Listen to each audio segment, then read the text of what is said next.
Secret 3: How to use free reports to get prospects calling you. By now, I'm sure you've figured out that a free report is one of the tools we'll use to motivate prospects to call you. It's been the focal point of most of our lead generation ads. Most people don't want to talk to a salesperson, but they will call a non-threatening recorded message to ask for a free report.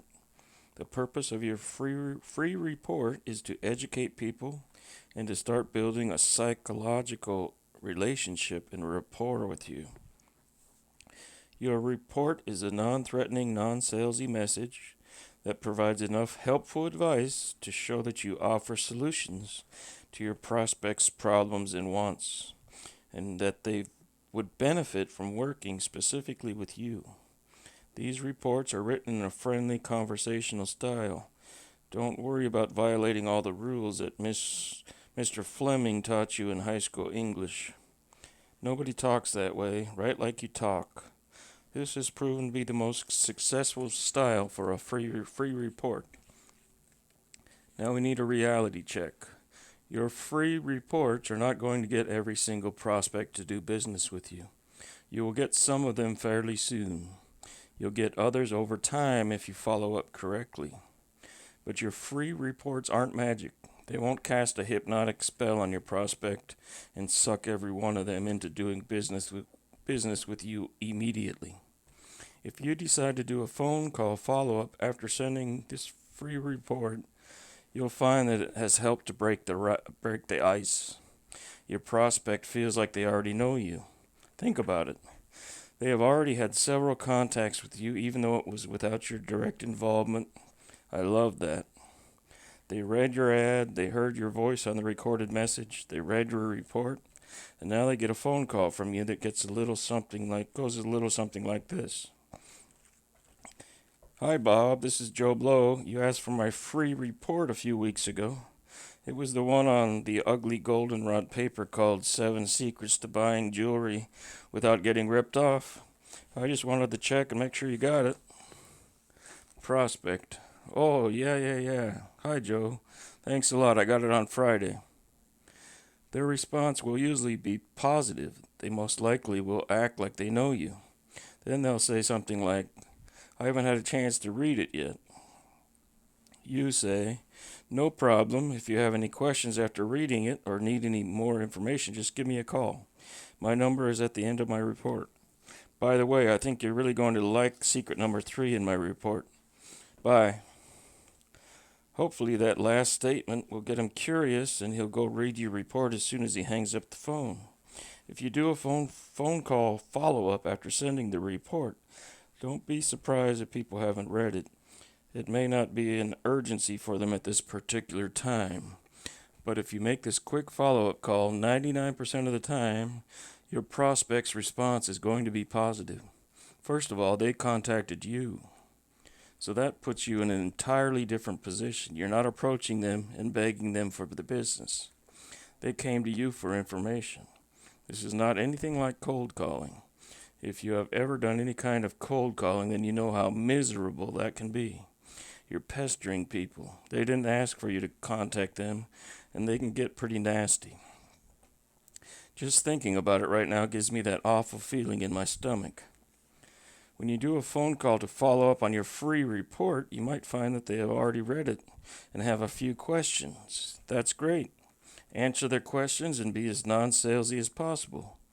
You want to position yourself as a trusted advisor, not a salesperson.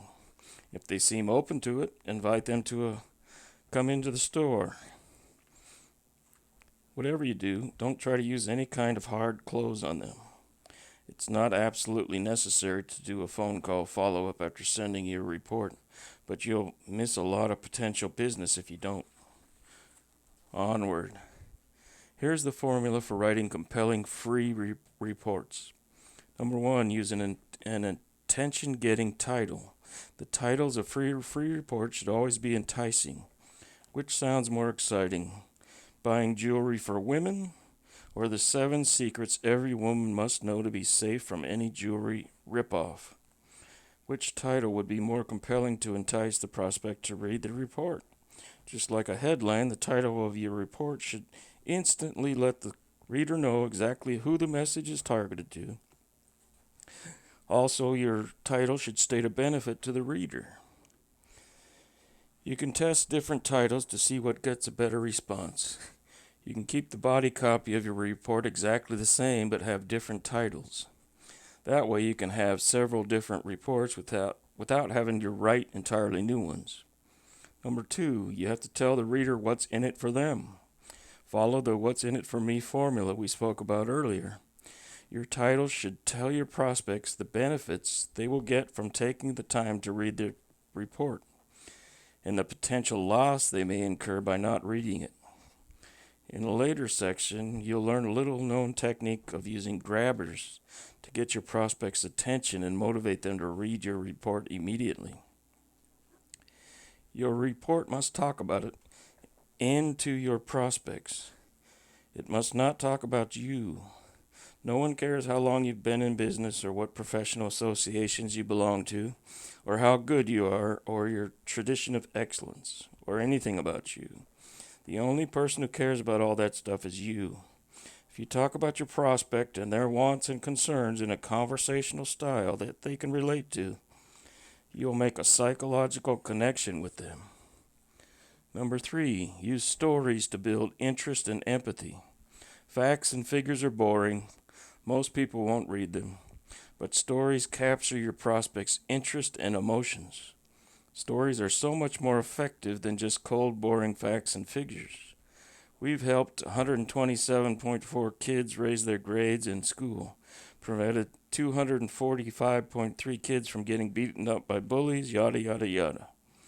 But the Billy transformation story is interesting and gets your prospect emotionally involved. My gosh, what parent wouldn't find the Billy transformation story interesting and compelling? If their kid is suffering from the same problems, they probably can't pick up the phone and call you fast enough. Remember, buying decisions are made based on emotion, not logic. Stories get the reader emotionally involved. Now, I probably don't really need to say this, but only tell true stories. We're not writing fiction here. Number 4, your report must hit their hot buttons. You've got to push buttons that arouse emotions to motivate your prospects to take action. You should inject a little fear, too. Maybe tell a story about a woman who was ripped off by one jeweler. Or maybe tell how if they don't take steps to learn how to choose jewelry, it could affect them negatively the rest of their life. Your report should tell people how to avoid these mistakes and how to take advantage of little-known opportunities and techniques. I know I sound like a broken record, but your report has to tell them what's in it for me. Number 5, you must make people curious to want to find out more. If you want people to respond, you can't tell them everything. You should only tell them enough information to show that you're an expert in what you're talking about. You've got to spark a curiosity so they want to find out more. You want your report to compel the reader to call you and be open to talking to you. That is the only purpose of your free report, to get the prospect to call you. Don't try to make your report do more than it's supposed to do. Its only job is to prompt people to call you. You want to never end a page with a completed sentence. I used an ellipses to get the reader to go to the next page and continue reading. The call to action in your report should be to have your prospect call you for more information or come into the store. Some people have asked me, can't you just write my free report for me? Yes, I can write your free report, but it would take a lot of time researching your particular business, the style, your background, success stories you've had, etc. You would have to fill out a lengthy questionnaire about all that stuff and then write me a check for several $1,000s. That's what it would take for me to write your report for you. But about the time you got through my questionnaire, you probably would have realized you could just write it yourself. Nobody can tell your story better than you.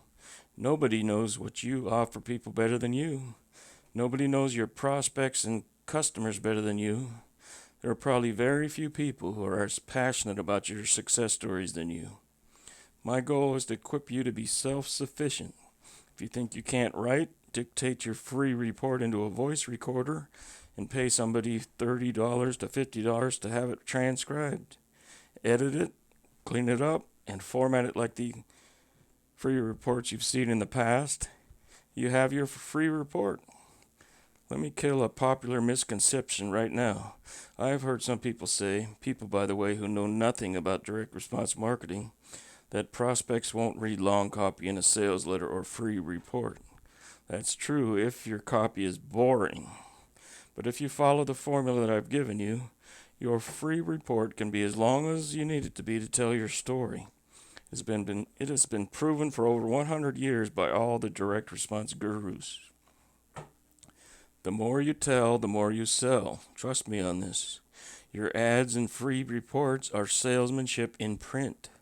If you had a salesperson who you were sending out to sell jewelry, would you tell them this? Go tell all those prospects about how jewelry can benefit them and change their lives.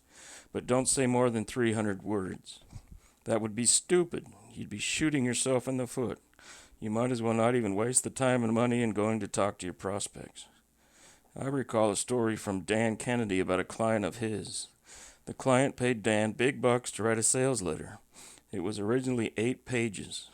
It did okay and made a small profit for the client. So Dan added to it and bumped it up to 12 pages. It pulled better and made an even better profit. Then he bumped it up to 24 pages and it worked even better. They just kept adding to it and it eventually wound up being a 64-page sales letter. It outpulled all other shorter versions and made tons of money. Dan said he doesn't really know where it ends. At the time I heard this story, he was rewriting the 64-page version and making it even longer. He said they were just going to keep testing longer and longer copy. I'll say it again. The more you tell, the more you sell. One more thing about free reports. Ugly colored paper works best. Why? I don't really know. And I don't care. I want to use every option available for me to increase response. Jeff Paul, who I talked about earlier, has done extensive testing on this. It's proven that ugly colored paper increases response over plain white paper. The most commonly used colors are goldenrod, canary, pastel pink, or pastel green. Goldenrod and canary seem to be the most popular for your main report. You can use other colors for your testimonial sheet or other inserts. You should use either Times Roman or Courier style font for your free reports.